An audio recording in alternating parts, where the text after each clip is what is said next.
Hello दोस्तों। आज मैं आपसे एक बहुत ही इम्पोर्टेंट टॉपिक पर बात करने वाला हूँ। आपने अपनी स्क्रीन पर भी देखा होगा जीरो एफआईआर। और एफआईआर वर्ड देखते ही लोगों के दिमाग में आ गया होगा, अच्छा एफआईआर का फुल फॉर्म है शायद फर्स्ट इन्वेस्टिगेशन रिपोर्ट। जी नहीं, ये आपको पता है। आज मैं कुछ अलग कॉन्सेप्ट लेके आया हूँ, जिसका कॉन्सेप्ट का नाम है दोस्तों जीरो एफआईआर। मुझे लगता है कि हमें और हमारे समाज में इस एफआईआर को लेकर के बहुत कम अवेयरनेस है। इसलिए मैं आज ये वीडियो बना रहा हूं ताकि मैं आपको ये बता पाऊं कि जीरो एफआईआर क्या होती है। या कुछ लोग जो क्राइम पेट्रोल और सावधान इंडिया जैसे कार्यक्रमों को देखते होंगे तो शायद उन्होंने सुना होगा कि जीरो एफआईआर क्या होती है। लेकिन आज मैं आपको जीरो एफआईआर क्या है, कैसे दर्ज कराई जा सकती है, कौन दर्ज करा सकता है और इसकी इंपॉर्टेंस क्या है, इन सब चीजों के ऊपर इंफॉर्मेशन देने वाला हूं। ये इंफॉर्मेशन एज अ जीके भी आपके काम आने वाला है। और इससे ज्यादा जब पूरा वीडियो जरूर देखिएगा अंत तक, और स्पेशली जो वुमेन हो वो इस वीडियो को जरूर देखिएगा। देखें, क्योंकि ये जीरो एफआईआर, पहले मैं कह दूं, कोई जेंडर बेस्ड कानून नहीं है, कोई जेंडर बेस्ड कॉन्सेप्ट नहीं है, लेकिन वुमेन्स इसे जरूर देखें। तो चलिए स्टार्ट करते हैं और बात करता हूं जीरो एफआईआर क्या है। ये जीरो एफआईआर है ना। तो दोस्तों जीरो एफआईआर के बारे में हम लोग बात करने जा रहे हैं और ये देखेंगे कि जीरो एफआईआर का ये कॉन्सेप्ट कब से आया है। ठीक है, कब से आया, कौन कौन इसको दर्ज करा सकता है, कैसे ये दर्ज होती है ना। आप सबको ये कॉन्सेप्ट में समझाने वाला हूं। तो सबसे पहले बात करते हैं जीरो एफआईआर है क्या। क्वेश्चन यही आ रहा होगा आप सबके दिमाग में कि ये बंदा बोल तो रहा है, ये नहीं बता रहा जीरो एफआईआर क्या है। तो चलिए बात करते हैं जीरो एफआईआर के बारे में। जीरो एफआईआर दोस्तों एक ऐसी व्यवस्था है हमारी कानूनी व्यवस्था में, जिसमें पीड़ित व्यक्ति, एक ऐसी व्यवस्था जिसके तहत एक पीड़ित व्यक्ति घटना घटित होने वाले स्थान के अलावा किसी अन्य स्थान पर अपनी शिकायत दर्ज करा सकता है। यहाँ अन्य स्थान से मेरा मतलब है किसी अन्य पुलिस थाने या अन्य पुलिस स्टेशन से है। अब ये कैसा कॉन्सेप्ट आ गया, है ना। आप लोग सोच रहे होंगे ऐसा कैसे हो सकता है। बिल्कुल, क्योंकि एक थाने की नॉर्मल एफआईआर में क्या होता है, नॉर्मल जो भी अपराध होते हैं दोस्तों, उसमें क्या होता है, हर एक पुलिस स्टेशन का एक जुरिस्डिक्शन होता है, उसकी एक सीमा होती है। उस सीमा के अंदर अगर कोई अपराध या कोई भी घटना होती है तो उस पुलिस स्टेशन को उसे इन्वेस्टिगेट करना होता है। ये तो हम सब लोग जानते हैं। तो ये जीरो एफआईआर क्यों आई और जीरो एफआईआर ऐसे कैसे हो सकती है। तो पहले तो जीरो एफआईआर के इस कॉन्सेप्ट की थोड़ी सी इंपॉर्टेंस को एक स्टोरी से समझते हैं, और स्टोरी से समझने के बाद आपको इसकी इंपॉर्टेंस और अच्छे से क्लियर होना शुरू हो जाएगी। तो चलिए देखिए, एक स्टोरी मैं आपको सुनाने जा रहा हूं और इस स्टोरी से समझने की कोशिश करिए कि ये जीरो एफआईआर का कॉन्सेप्ट क्या है। आपकी स्क्रीन पर भी कुछ कार्टून्स दिख रहे होंगे आपको, बेशक दिख रहे होंगे ना। आपकी स्क्रीन पर देखिए कुछ कार्टून्स हैं दोस्तों। अब इन कार्टून की मदद से मैं आपको समझाऊंगा और आपको समझना है कि किस तरीके से ये यूजफुल हो सकती है। देखिए आपके सामने ये पुलिस स्टेशन बना हुआ है। ठीक है, ये इसका जुरिस्डिक्शन है। और सोचिए, इस पुलिस स्टेशन के इस जुरिस्डिक्शन में ये बंदा, ये पर्सन, एक पर्सन को रिवॉल्वर के साथ उसके पकड़ रखा है। अब सपोज जरा एक उम्मीद करिए कि ये पर्सन किसी तरीके से इससे छूट करके भागे। तो अगर ये दोस्तों भागेगा तो कई रास्ते हैं इसके पास और कई तरीके की इसमें चीजें हैं। सबसे पहली बात तो ये कि वो इस पुलिस स्टेशन पे जा सकता है, राइट। और दूसरी बात ये कि वो इस पुलिस स्टेशन पे यहां से भाग करके इस पुलिस स्टेशन पे जा सकता है। एक तो पहली बात, अगर हम डिस्टेंस वाइज देखें तो ये ज्यूरिसडिक्शन में जरूर है, लेकिन यहाँ की डिस्टेंस और यहाँ की डिस्टेंस में आपको दिख रहा होगा कि फर्क है। कौन सा पुलिस स्टेशन इसके लिए पास पड़ेगा, ये वाला पुलिस स्टेशन इसके लिए पास पड़ेगा। और क्योंकि इस बंदे के ऊपर रिवॉल्वर तानी हुई है, इस बंदे ने, इस बदमाश ने, तो इसे तो जितनी जल्दी पुलिस के पास पहुंच पाए वो जरूरी है। एक केस तो दोस्तों ये हो गया। दूसरा केस ये होता है दोस्तों कि इस जुरिस्डिक्शन के अंदर जहां पर ये पुलिस स्टेशन बहुत पास भी है मान लो, और ये बंदा इसके ऊपर रिवॉल्वर लगा के खड़ा है, इसका मतलब हो सकता है ये बहुत रसूखदार पर्सन हो यहाँ का, या कह सकते हैं पॉलिटिकली, राजनैतिक रूप से ये बहुत मजबूत हो पर्सन। तो अगर ये बंदा यहाँ भागकर जाए भी तो हो सकता है ये पुलिस स्टेशन इसकी शिकायत दर्ज ना करे और ये पुलिस स्टेशन इस राजनीतिक रूप से प्रभावित, यानी कि रसूखदार व्यक्ति के लिए वफादार साबित हो और इस बंदे को की एफआईआर को फाइल ही ना करे। हो सकता है ना, ये सारे केसेस हो सकते हैं कि एफआईआर फाइल ही नहीं हो। दोस्तों अगर एफआईआर फाइल ही नहीं होगी तो इसके ऊपर कोई कार्रवाई नहीं हो सकती, कोई इन्वेस्टिगेशन नहीं हो सकती, और ऐसी बातें आपने मूवीज में और ऐसे बहुत सारे प्रत्यक्ष घटनाओं में आप देखते भी रहते होंगे। और ये वाला पुलिस स्टेशन इसकी कैसे रिपोर्ट दर्ज करेगा? तो अगर ये पर्सन ऐसे जानलेवा हमले से बच करके इस पुलिस स्टेशन में जाए, तो क्या इसकी एफआईआर दर्ज हो सकती है? जी हाँ, इसी कॉन्सेप्ट को कहते हैं जीरो एफआईआर। ठीक है, यही जीरो एफआईआर का कॉन्सेप्ट है कि ये पर्सन किसी भी पुलिस स्टेशन में जाकर के, जो उसकी जहां घटना हुई है उस जुरिस्डिक्शन से बाहर के किसी थाने में जाके अपनी एफआईआर दर्ज करने को कह सकता है, और ऐसे में थाना अध्यक्ष उसकी एफआईआर दर्ज भी करेगा। और अगर एफआईआर दर्ज करने से मना किया जाता है तो मैं सिर्फ ये कह सकता हूं कि पुलिस हो सकता है आपको टालने की कोशिश कर सकती है, ऐसा कई बार हम लोग सुनने में आता है, तो कभी ना कभी तो ये सच भी हो सकता है और हो सकता है झूठ भी हो। लेकिन अगर कोई भी आपकी एफआईआर को फाइल करने से, जीरो एफआईआर की फाइल करने से मना करता है, तो आपको मैं इतना बता सकता हूं कि ये आपका अधिकार है, और अपने अधिकार के लिए कैसे फाइट करना है ये आपको खुद देखना होगा कि कैसे फाइट कर सकते हैं, लेकिन आपकी जीरो एफआईआर दर्ज होनी चाहिए यहाँ पर। ठीक है, तो ये होता है दोस्तों जीरो एफआईआर का कॉन्सेप्ट। और ये एफआईआर का कॉन्सेप्ट जो है ज्यादातर कब काम आता है ना दोस्तों, जो कि रेप केसेस होते हैं। ये कॉन्सेप्ट भी एक्चुअली वुमेन्स के लिए ही लाया गया था। ठीक है, वुमेन्स के लिए ज्यादा प्रभावी बनाया जा सके इसलिए। वैसे तो ये कोई मेल हो या फीमेल, किसी के साथ भी कोई घटना हो उसमें ये जा सकता है, जीरो एफआईआर अप्लाई हो सकती है, लेकिन ये बेसिकली वुमेन्स के लिए ज्यादा यूजफुल हो सकती है, इस कॉन्सेप्ट के साथ इसे लाया गया था। ऐसे में क्या होगा, अब आपके दिमाग में यह आ रहा होगा, जैसे कई बार आपने सुना होगा, पिक्चरों में भी देखा होगा, मूवीज में, कि कई बार किसी फीमेल का, वुमेन का, किसी बच्ची का रेप होता है, और वो बच्ची उस रेप के लिए किसी उस स्टेशन में जाके, पुलिस स्टेशन में अपनी एफआईआर तक दर्ज नहीं करा पाती है, क्योंकि उसके साथ जो ये रेप की घटना हुई, वो जिस व्यक्ति ने की, वो एक उस इलाके का बहुत प्रभावी व्यक्ति है राजनीतिक रूप से, या कोई गुंडा है बहुत बड़ा, जिससे पुलिस स्टेशन भी प्रभावित रहता है, तो वो भी कोशिश करता है टालने की, कि आप ये एफआईआर मत दर्ज कराइए, और आपके ही ऊपर इस तरीके के एलिगेशंस लगा देते हैं और इस तरीके से शर्मिंदा फील कराते हैं उस बच्ची को, उस वुमेन को, कि वो दोबारा उसके खिलाफ एफआईआर दर्ज कराने के लिए नहीं आए। तो ऐसे में ऐसी वुमेन या ऐसा कोई भी व्यक्ति जिसके साथ ऐसी कोई घटना हो रही है और एफआईआर दर्ज नहीं हो सकती, तो आप जीरो एफआईआर किसी दूसरे स्टेशन पर दर्ज करा सकते हैं। और वो पुलिस स्टेशन आगे क्या करेगा इसके बारे में आपसे आगे बात करता हूं। अब क्वेश्चन ये आता है कि जीरो एफआईआर तो समझ में आई, कि जीरो एफआईआर से क्या फायदे हो सकते हैं, ये कॉन्सेप्ट कहाँ से आया, ये भी समझ में आ रहा होगा भाई, ये कब से आया भारत में ना, कि ये जीरो एफआईआर की अवधारणा कब पेश की गई थी, ये भी क्वेश्चन दिमाग में आता होगा। तो आपको बता दूं, जीरो एफआईआर की अवधारणा हमारी आईपीसी, सीआरपीसी या हमारे संविधान में शुरुआत से नहीं थी। ये अवधारणा 2012 में सामूहिक बलात्कार के निर्भया केस कांड के बाद से भारतीय संविधान, भारत में इंट्रोड्यूस किया गया इसे। आप ये देख सकते हैं रिपोर्ट, 2012 में निर्भया सामूहिक बलात्कार के मामले के बाद न्यायमूर्ति वर्मा समिति की सिफारिश पर पुलिस पर त्वरित कार्रवाई करने और उन्हें न्यायिक अधिकार की अनुपस्थिति के बहाने का उपयोग करने से रोकने के लिए कानूनी दायित्व डालने के लिए पेश किया गया था। निर्भया केस आप सभी ने देखा था। और जनरली केसेस में क्या होता है, सब सपोज आप किसी महिला को, किसी महिला के साथ रेप या किसी और तरीके की एक्सप्लॉयटेशन किया गया, वो महिला वहां से भागती हुई पहुंचती है अपने आप को बचाते हुए, तो किसी दूसरे ही उसमें पहुंचेगी ना, किसी दूसरी थाने तक पहुंच पाती है, तो वहां पर वो ये ध्यान दे कि भाई ये थाना उसके जुरिस्डिक्शन में नहीं आता है, कि पहले उसकी एफआईआर दर्ज होनी चाहिए। तो एफआईआर दर्ज होनी चाहिए, इसके लिए क्या किया गया, ये जीरो एफआईआर कॉन्सेप्ट को लाया गया, ताकि पुलिस इसको टालने की कोशिश ना कर पाए, और किसी भी स्टेशन में, चाहे वो घटना के जुरिस्डिक्शन को कवर करता हो या नहीं करता हो, उस घटना की एफआईआर दर्ज की जा सकती है।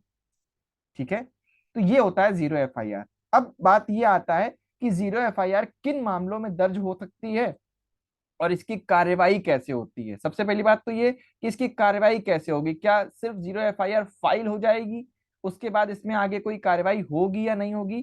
तो दोस्तों इसके लिए आपको मैं ये समझाता हूँ एक अलग कार्टून पिक्स के थ्रू आपको मैं समझाने की कोशिश करता हूं कि जीरो एफआईआर के मामले में पुलिस कैसे जांच करती है।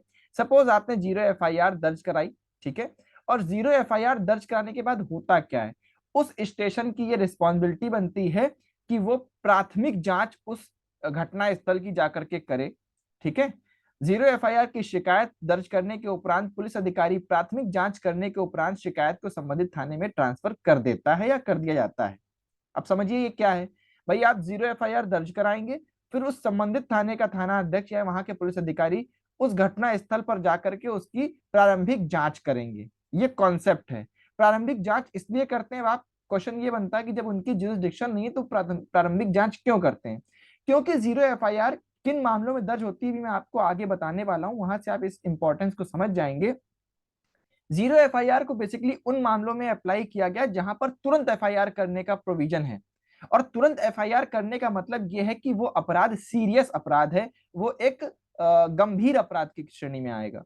और जब कोई गंभीर अपराध है तो उसमें प्राथमिक सबूतों को कलेक्ट करना भी एक बहुत इंपॉर्टेंट रिस्पॉन्सिबिलिटी है, क्योंकि अगर प्राथमिक सबूतों से छेड़छाड़ हो गई या एविडेंसेस नहीं कलेक्ट कर पाए तो फिर उस अपराध को प्रूफ कर पाना बहुत मुश्किल हो जाएगा। इसलिए वो पुलिस अधिकारी जीरो एफआईआर होने पर, जो कि उस जुरिसडिक्शन पे नहीं आता है लेकिन उसकी प्राथमिक जांच करेगा, वहां से जो भी सबूत हो सकते हैं उसे उठाने की कोशिश करेगा, उन्हें कलेक्ट करेगा, और कलेक्ट करने के बाद फिर वो पुलिस स्टेशन क्या करेगा कि उस एफआईआर को उस पुलिस स्टेशन को ट्रांसफर कर देगा जिस पुलिस स्टेशन की जुरिसडिक्शन में ये मामला या घटना स्थल आता है। अब आपको ये लग रहा होगा कि जब एक पुलिस स्टेशन पहले एफआईआर को दर्ज नहीं कर रहा था, तो अब वो जीरो एफआईआर जो ट्रांसफर होकर के उसके पास आई है, तो क्या वो उसकी इन्वेस्टिगेशन करेगा? तो दोस्तों आपको एक जानकारी दे दूं, पुलिस का भी एक बही खाता होता है जिसमें उसे अपने रिकॉर्ड्स को रखना होता है कि अगर आपने कोई एफआईआर या जीरो एफआईआर कुछ भी दर्ज किया है तो उसमें आपने क्या इन्वेस्टिगेशन किया, ठीक है, क्या किसकी गिरफ्तारी करी, या उसका रिजल्ट क्या आया, या उसकी चार्जशीट क्या हुई, इन सब चीजों के ऊपर रिकॉर्ड करना होता है कि आपने क्या कार्यवाही करी। इस पर समय समय पर जो पुलिस के उच्च अधिकारी होते हैं वो एक एक स्टेशन की जांच होती है, और अगर यहाँ पर आपने इतनी कार्यवाही नहीं की होगी तो फिर पुलिस थाना अध्यक्ष से ये पूछा जाएगा कि आपने इस मामले में ऐसा क्यों किया। तो ऐसे में इसीलिए पुलिस अधिकारी कई बार ऐसे राजनीतिक प्रभाव चलिए के जरिए या किसी और प्रभाव के चलते एफआईआर दर्ज करने से मना करते, क्योंकि एफआईआर दर्ज होने के बाद उन्हें कार्रवाई करनी ही पड़ेगी। तो अब जब ये पुलिस स्टेशन को ट्रांसफर हुआ उसी पुलिस स्टेशन को, तो अब ये पुलिस स्टेशन को कुछ ना कुछ तो कार्रवाई करनी पड़ेगी, दिखाना पड़ेगा, गिरफ्तारी करनी पड़ेगी, जिसको भी आपने पॉइंट आउट कर रखा है कि इस पर्सन ने मेरे साथ ये घटना को अंजाम दिया है इस तरीके का, तो सबसे पहले इसे उस पर्सन को उन प्राथमिक सबूतों के आधार पर या सबूतों से छेड़छाड़ ना करे इसलिए उसे गिरफ्तार तो करना पड़ेगा। तो ये दोस्तों इस तरीके से जांच का पैतरा इसमें चलता है पुलिस का, और इस तरीके से आप रिलीफ भी पा सकते हैं, और इस तरीके से मैंने आपको बताया कि कैसे इसमें जांच का प्रोविजन है। अब बात आगे बढ़ती कि किस प्रकार के मामले, आपराधिक मामलों में जीरो एफआईआर दायर किया जा सकता है या दर्ज किया जा सकता है, क्योंकि ऐसा नहीं है कि कुछ भी हो जाए, आपका मोबाइल चोरी हो जाए तो आप जाकर के जीरो एफआईआर कर दें, कह रहे हैं मैं यार यहीं पे खड़ा हूं, अब यहीं बगल में पड़ रहा है ये पुलिस स्टेशन में जाकर के जीरो एफआईआर कर दूं। तो ऐसा नहीं है, हर एक मामले में, हर एक आपराधिक मामले में आप जीरो एफआईआर दर्ज नहीं कर सकते, इसके लिए भी कुछ चीजें बताई गई हैं। जब इसके लिए हम लोग बात करते हैं दोस्तों, तो मैं आपको बताऊं हमारी आईपीसी या सीआरपीसी में क्या है, सीआरपीसी में सॉरी, क्रिमिनल प्रोसीजर कोड, भारतीय दंड संहिता, इसमें केसेस को, क्रिमिनल केसेस को दो तरीके से डिवाइड किया गया है जो कि आपकी स्क्रीन के सामने है। क्रिमिनल केस, एक है कॉग्निजेबल ऑफेंस और दूसरा है non cognizable offence. Cognizable offence को दोस्तों संज्ञेय अपराध कहते हैं और नॉन कॉग्निजेबल ऑफेंस को असंज्ञेय अपराध कहते हैं। एग्जाम्पल के तौर पर संज्ञेय अपराध में जैसे बलात्कार, हत्या, जानलेवा हमला, गोली चलाना आदि इस प्रकार के मामले आते हैं, यानी कि सीरियस मामले आते हैं। और असंज्ञेय अपराध में जैसे आपसी मारपीट, या किसी ने किसी का मोबाइल चुरा लिया, या आपकी बाइक चोरी हो गई है सपोज, इस तरीके के छोटे छोटे से मामले आते हैं, तो इसमें जीरो एफआईआर करने की जरूरत नहीं होती है, या होती है ये आपको आगे मैं बताऊंगा। तो सबसे पहले तो हमें ये जानना जरूरी है कि क्रिमिनल केसेस कितने तरीके के होते हैं। तो cognizable offence, non cognizable offence, Hindi में कहेंगे संज्ञेय अपराध या असंज्ञेय, या फिर दूसरा है असंज्ञेय अपराध या गैर संज्ञेय अपराध भी इसे कहते हैं। तो ये इसको आप ऐसे समझ सकते हैं यहाँ पर कि ये सीरियस ऑफेंस होते हैं और ये नॉन सीरियस ऑफेंस होते हैं। ठीक है, तो अब किस मामले में जीरो एफआईआर दर्ज की जा सकती है और किस मामले में नहीं, अब आपको ये समझ में आ गया होगा जो मैंने ऊपर बात कही थी। तो ये जो संज्ञेय अपराध होते हैं दोस्तों, ये सीआरपीसी की धारा 154 में आते हैं, जो कि ये बताती कि ऐसे मामलों में, यानी कि संज्ञेय अपराध की जो श्रेणी आएगी या कॉग्निजेबल ऑफेंस की जो श्रेणी आएगी, इसमें तुरंत त्वरित एफआईआर दर्ज करने का प्रोविजन है। इस त्वरित एफआईआर दर्ज करने में ही आपकी जो जीरो एफआईआर है वो मदद करती है, क्योंकि अगर इन त्वरित मामलों में आपका वो पुलिस स्टेशन जहां पर ये घटना घटित है हुई है, जिसके जुरिस्डिक्शन में आती है, और वो मना करता है या नहीं करता है, तो आप किसी दूसरे पुलिस स्टेशन में जाकर के जीरो एफआईआर कर सकते हैं। ठीक है, आगे इसको और थोड़ा सा डिस्क्राइब करके पढ़ते हैं संज्ञेय और गैर संज्ञेय अपराधों को। कॉग्निजेबल ऑफेंस और नॉन कॉग्निजेबल ऑफेंस, संज्ञेय अपराध की श्रेणी में बात करें तो जीरो एफआईआर दर्ज हो सकती है, यहां पर दर्ज हो सकती है, यहां पर ही दर्ज होगी। इन मामलों में तुरंत एफआईआर दर्ज करनी होती है, इसलिए यहां पर दर्ज होती है। तो हम किन मामलों में जीरो एफआईआर दर्ज करा सकते हैं दोस्तों? तो कॉग्निजेबल ऑफेंस या संज्ञेय अपराध, या फिर आपको बहुत आम लैंग्वेज में अगर सीखना है तो सीरियस जो ऑफेंस होते हैं, मामले होते हैं, उसमें करा सकते हैं। नॉन कॉग्निजेबल ऑफेंस की बात करेंगे तो जीरो एफआईआर दर्ज नहीं हो सकती। ऐसे केसेस में तुरंत एफआईआर दर्ज नहीं होती है। इन केसेस में पहले मजिस्ट्रेट के सामने पेशी होती है और फिर मजिस्ट्रेट के आदेशानुसार आगे की कार्यवाही होती है। मजिस्ट्रेट ये देखता है कि क्या इसमें आगे क्या कार्यवाही करनी जरूरी है, फिर उसके हिसाब से पुलिस कार्यवाही करती है। अब दोस्तों, ये जो इतनी आपको मैंने बातें बताई जीरो एफआईआर के बारे में, इनकी जरूरत क्या थी? देखिए, जरूरत यह है कि आप आए दिन सुनते होंगे, मैंने पहले भी कहा था, ये जीरो एफआईआर कोई जेंडर बेस्ड कानून नहीं है दोस्तों, बल्कि ये किसी भी जेंडर के लिए उपयोगी हो सकता है। लेकिन आपने देखा कि ये जीरो एफआईआर आया कब? 2012 के निर्भया सामूहिक बलात्कार केस के बाद।